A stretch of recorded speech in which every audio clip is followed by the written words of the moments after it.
In this video, I am going to show you how to add your Facebook link to Roblox. So first of all, you have to open up your Facebook application. On your Facebook application's main interface, what you have to do is that simply tap on your profile icon, which is present at the top left side of your screen. Now on your profile, you have to tap on the three dots that are present right besides edit profile.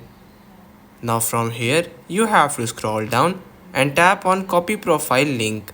By doing this, you will be able to easily copy your Facebook profile link. So once you're done, you have to open up your Roblox application. Now on your Roblox application's main interface, you have to tap on more, which is present at the bottom right corner of your screen. In more, you have to tap on settings. On your settings, you have to tap on account info. On your account info, you have to scroll down towards the end, and in social networks you will see Facebook. So on Facebook, you have to tap on that and simply paste the link that you just copied from Facebook.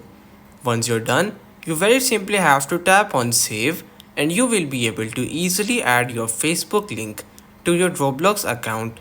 So everyone, that's pretty much all for today's video. Consider subscribing to our channel for more informative videos in the future. Until then, stay safe.